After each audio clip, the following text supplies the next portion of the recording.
नमस्कार दोस्तों, आप सभी का एक बार फिर से स्वागत है आपके अपने YouTube channel RPSC exam preparation पर। हम बाल विकास के बारे में कुछ अध्ययन कर रहे थे एजुकेशन साइकोलॉजी के अंतर्गत। आज उसी का दूसरा पार्ट, उसको आगे कंटिन्यू करते हुए अब आता है विकास के मूलभूत सिद्धांत।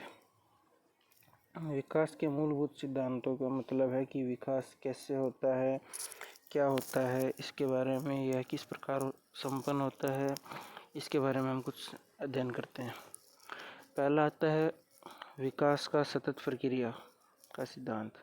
यानी विकास जो है वो एक सतत प्रक्रिया है, यानी निरंतर चलने वाली प्रक्रिया है। विकास निरंतर चलने वाली प्रक्रिया है, इसका मतलब ये हुआ कि विकास किसी निश्चित समय या अवधि के लिए रुकता नहीं है, वह निरंतर आगे की ओर बढ़ता है। ये हो सकता है कि विकास का स्वरूप चेंज हो जाए, कि वह एक रूप से दूसरे रूप में परिवर्तित हो जाए, लेकिन विकास हमेशा आगे की ओर चलता रहता है। जैसे परिपक्वता अवस्था आने के बाद शारीरिक विकास लगभग पूर्ण हो जाता है, उसके बाद व्यक्ति के अंतर्गत सामाजिक विकास, संवेगात्मक विकास, इस प्रकार से विकास हमेशा चलता रहता है। दूसरा पॉइंट है विकास व्यक्तिगत प्रक्रिया है। इसके अंतर्गत व्यक्तिगत भिन्नता दृष्टिगत होती है। व्यक्तिगत भिन्नता, आप सभी लोग जानते हैं कि इस पृथ्वी के ऊपर कोई भी व्यक्ति एक जैसे नहीं है, तो उनके गुण, उनकी विशेषताएं, उनकी आदतें, ये सभी गुण भी एक जैसे नहीं हो सकते हैं। तो अधिगम भी और विकास भी, दोनों ही प्रक्रियाएं व्यक्तिगत भिन्नताओं के आधार पर प्रभावित होते हैं। अगला है विकास सुव्यवस्थित क्रम या सुव्यवस्थित श्रृंखला का अनुगामी है। इसका मतलब विकास जो होता है वह एक निश्चित और व्यवस्थित श्रृंखला के रूप में आगे बढ़ता है। उसका एक निश्चित क्रम होता है, उसी क्रम के अनुसार विकास निरंतर आगे की ओर बढ़ता है।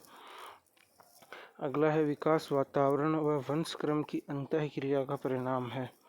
यानी बालकों का विकास हो, चाहे बालकों के लिए अधिगम हो या फिर किसी अन्य व्यक्ति के लिए अधिगम हो या उसका विकास हो, तो यह जो विकास या अधिगम होता है, यह है वंशक्रम और वातावरण दोनों के ऊपर निर्भर करता है। यह क्वेश्चन 3-4 बार एग्जाम के अंतर्गत पूछा जा चुका है कि विकास के अंतर्गत वंशक्रम और वातावरण की भूमिका किस प्रकार से रहती है। तो ऑप्शन बना के दे देता है वंशक्रम प्लस वातावरण, वंशक्रम बट्टे वातावरण, वंशक्रम इंटू वातावरण। तो इसका सही ऑप्शन जो होगा वो होगा वंशक्रम इंटू वातावरण। उसके बाद है अगला पॉइंट, विकास के विभिन्न पक्ष या आयाम अंतर संबंधित होते हैं, अर्थात एक दूसरे पर निर्भर करते हैं। अब आप लोग सोच रहे हैं कि विकास के आयाम क्या है या इसके पक्ष क्या हैं। तो इसके पक्ष से तात्पर्य ये है कि एक पक्ष, जैसे मान लीजिए कि इसका शारीरिक पक्ष हो गया या शारीरिक विकास हो गया, दूसरा पक्ष सामाजिक विकास हो गया, नैतिक विकास हो गया, संवेगात्मक विकास हो गया। इस प्रकार से ये जो इसके विभिन्न पक्ष या आयाम जो होते हैं एक दूसरे से अंतर संबंधित होते हैं। अंतर संबंधित होने का मतलब ये हुआ कि जिस बालक का शारीरिक विकास अच्छा हुआ, उसका सामाजिक विकास, नैतिक विकास, संवेगात्मक विकास, ये सभी भी अच्छे होते हैं। विकास एकीकृत रूप में होता है, अर्थात बालक पहले अपने संपूर्ण अंग को, फिर अंग के भागों का संचालन करता है, इसके बाद वह उन अंगों का या उन भागों में क्या करता है, एकीकरण करता है। इस बात का तात्पर्य यह हुआ कि बालकों के अंतर्गत जो विकास होता है वो सबसे पहले पूरे शरीर के अंतर्गत होता है।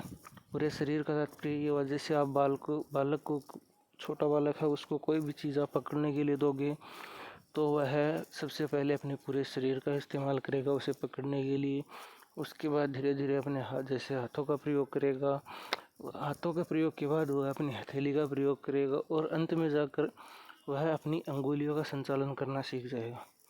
यानी यह एक एकीकृत रूप में होता है, पहले संपूर्ण अंग में होता है, उसके बाद वह उन अंगों में क्या करना सीख जाता है, एकीकरण करना सीख जाता है।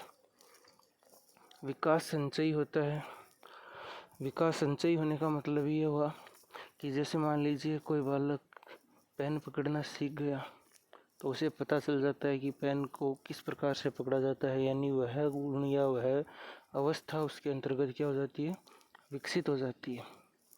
अगला पॉइंट है विकास सामान्य से विशिष्ट की ओर अग्रसर होता है। सामान्य से विशिष्ट की ओर अग्रसर होता है। शुरू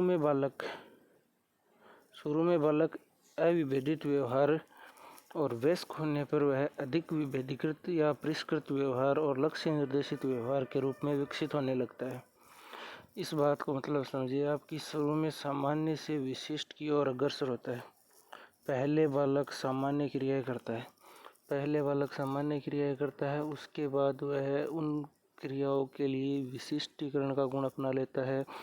जैसे अभी थोड़ी देर पहले बताया कि पेन को पकड़ने के लिए पहले वो अपने संपूर्ण शरीर का इस्तेमाल करता है, उसके बाद वह अंत तक आते आते अंगुलियों से पकड़ना सीख जाता है। यानी कि जो उसके द्वारा संपूर्ण शरीर के द्वारा कार्य किया गया वह कार्य सामान्य था, और उसके अंग विशेष के द्वारा जो कार्य किया गया, जैसे अंगुलियों के द्वारा पेन को पकड़ना या अंगुलियों के द्वारा अपनी शर्ट की बटन बंद करना, ये सभी जो कार्य हैं ये विशिष्ट की श्रेणी में आते हैं। तो विकास जो होता है वो सामान्य से विशिष्ट की ओर होता है। जैसे जैसे बालक की उम्र बढ़ती जाती है वह अपने व्यवहार में विभेद करने लगता है और वह अपने लक्ष्य के प्रति व्यवहार को दर्शाने लगता है। विकास पूर्वानुमेय होता है, अर्थात इसकी भविष्यवाणी की जा सकती है। इसका तात्पर्य ये हुआ कि विकास के बारे में पहले से ही कहा जा सकता है कि विकास का क्रम ये होगा, इस क्रम में विकास आगे बढ़ेगा। जैसे कोई भी बालक जन्म लेता है तो हम कह सकते हैं कि पहले उसके अंतर्गत गर्भावस्था आएगी, उसके बाद उसमें शैशवावस्था आएगी, उसके बाद बाल्यावस्था, उसके बाद किशोरावस्था, प्रौढ़ावस्था, इस प्रकार से ये अवस्थाएं चलती हैं। तो विकास जो होता है वो क्या होता है, पूर्वानुमेय होता है। बालक और बालिकाओं में विकास की दर में क्या होती है, भिन्नता होती है। ये बात आप सभी जानते हैं कि बालक और बालिकाओं के विकास की दर में क्या होती है, भिन्नता होती है। विकास की आरंभिक बुनियाद अधिक महत्वपूर्ण है, अर्थात प्रारंभिक विकास के बाद विकास से अधिक महत्वपूर्ण है।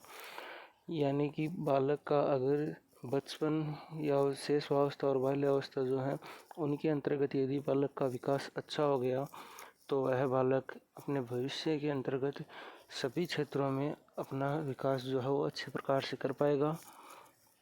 विकास में जातिगत एकरूपता दृष्टिगत होती है।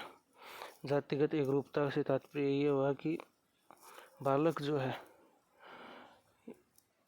चाहे किसी भी जाति का हो, किसी भी धर्म का हो, विकास उनके अंतर्गत भिन्नता नहीं देखता है कि यह बालक इस धर्म से या इस जाति से संबंधित है इसलिए इसके अंतर्गत विकास धीरे होगा, इसके अंतर्गत तीव्र होगा। विकास के अंतर्गत यह बात भिन्नता के रूप में नहीं होती है, इसलिए हम कह सकते हैं कि विकास के अंतर्गत जातिगत एकरूपता पाई जाती है। विकास में परिपक्वता एवं अधिगम की महत्वपूर्ण भूमिका होती है। विकास के परिपक्वता का महत्वपूर्ण होने का तात्पर्य ये हुआ कि जैसे मान लीजिए कोई बालक है, वह अभी 5 वर्ष का है और आप उसे 15 वर्ष के बालक के योग्य जो कार्य है वो करवा रहे हैं तो वह उस कार्य को अच्छी प्रकार से नहीं कर पाएगा। इसका मतलब विकास के अंतर्गत अधिगम और परिपक्वता है उनकी दोनों की क्या होती है, महत्वपूर्ण भूमिका होती है। विकास की प्रत्येक अवस्था में जोखिम रहता है तथा प्रत्येक अवस्था की अपनी एक विशेषताएं होती हैं। विकास ऐतिहासिक, भौगोलिक और सांस्कृतिक परिदृश्य परिवर्तनों से क्या होता है, प्रभावित होता है। इसका तात्पर्य यह हुआ कि विद्यार्थियों को, बालकों को जैसा वातावरण मिलता है, जैसा उनको वंशक्रम होता है, उसके विकास जो होता है वो क्या होता है, प्रभावित होता है। इसके बाद अपन देखते हैं आगे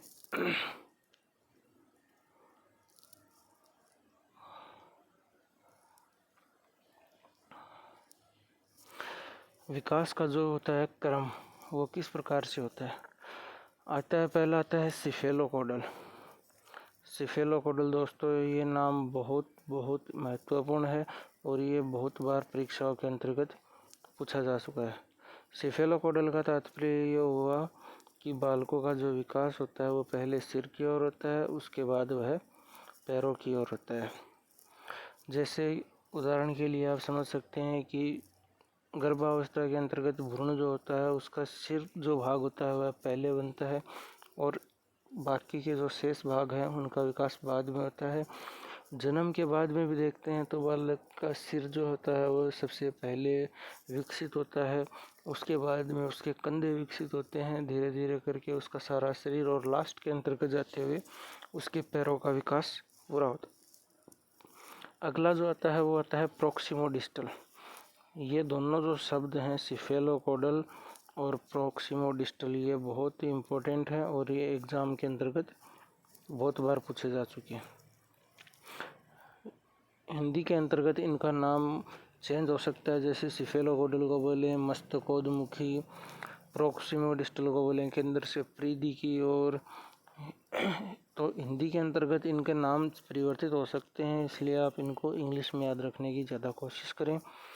प्रोक्सिमोडिस्टल से तात्पर्य है केंद्र से परिधि की ओर। अब केंद्र से परिधि की ओर के अंतर्गत क्या आता है कि बालक का विकास केंद्र से शुरू होता है और केंद्र से शुरू होकर उसके परिधीय भागों की ओर बढ़ता है। जैसे हमने अभी सिफेलोकोडल की बात की कि सबसे पहले उसका सिर विकसित होता है, उसी प्रकार प्रोक्सिमोडिस्टल की बात करें तो सबसे पहले बालक के कंधे मजबूत होते हैं, कंधे के बाद में उसकी बाजू, उसके बाद में उसकी कलाई और सबसे अंत में जाकर उनकी अंगुलियों का विकास होता है। यही जो क्रम है ये क्या कहलाता है, प्रोक्सिमोडिस्टल कहलाता है। उदाहरण के लिए लिखा हुआ है कि रीढ़ की हड्डी का विकास पहले होता है, बाद में कंधे का, कोहनी से होते हुए अंगुलियों तक पहुंचता है। दूसरा जो है शिशु पहले अपने संपूर्ण शरीर को फिर अंग विशेष का क्या करता है, संचालन करता है। हेरलॉक जो मनोवैज्ञानिक हुई हैं उनके अनुसार विकास जो होता है वो दृष्टिगत होता है, यानी विकास को देखा जा सकता है। आकार के अंतर्गत परिवर्तन होता है, अनुपात के अंतर्गत परिवर्तन होता है, पुराने लक्षणों का लोप होता है और नवीन लक्षणों का प्रकटीकरण होता है। तो हेरलॉक महोदया इन सभी बातों के बारे में बताती है। आगे अपन देखते हैं दोस्तों विकास की जो प्रक्रिया होती है उस प्रक्रिया के अंतर्गत जैविक पक्ष से तात्पर्य है उसकी आनुवांशिकता और उसका जो सामाजिक पक्ष है यानी वातावरण, ये दोनों क्या होते हैं, महत्वपूर्ण होते हैं। विकास में आनुवांशिकता तथा वातावरण दोनों के अंतर्गत अंतःक्रियात्मक संबंध पाया जाता है। वुडवर्थ के अनुसार जो विकास होता है वो वंशक्रम और वातावरण दोनों को क्या होता है, गुणनफल होता है। और यह बात एग्जाम में बहुत बार पूछी जा चुकी है कि वुडवर्थ के अनुसार वंशक्रम और वातावरण में विकास के रूप में संबंध होता है, तो दोनों के रूप में गुणात्मक संबंध होता है। Development equal to heritage into environment. विकास जो होता है वो परिपक्वता और अधिगम का क्या होता है, गुणनफल होता है। परिपक्वता से तात्पर्य है उसका वंशक्रम और अधिगम से तात्पर्य है उसका वातावरण। या फिर विकास जो होता है वो प्रकृति और पोषण, प्रकृति से तात्पर्य है जैसा उसको वातावरण मिलता है और पोषण से तात्पर्य है जैसा उसका वंशक्रम होता है। तो नेचर और नर्चर दोनों को क्या होता है, गुणनफल होता है। विकास पूर्व निर्धारित प्रक्रिया है, पूर्व निर्धारित प्रक्रिया है। अभी हमने थोड़ी देर पहले देखा था कि विकास जो होता है उसकी भविष्यवाणी की जा सकती है, तो हम कह सकते हैं कि विकास क्या है, पूर्व निर्धारित प्रक्रिया है। तो आपसे सत्य असत्य कथन के बारे में ये कोटेशन भी पूछा जा सकता है कि निम्न में से सत्य है या निम्न में से असत्य है, तो 3 ऑप्शन और बना के दे दे और चौथा ऑप्शन आपको दे दिया जाए कि विकास पूर्व निर्धारित प्रक्रिया है। तो कुछ बालक ये समझेंगे कि विकास की जो पूर्व निर्धारित कैसे हो सकता है, वो तो बालक के जन्म के बाद होता है। तो ऐसा नहीं है, विकास जो है वो क्या है, एक पूर्व निर्धारित प्रक्रिया।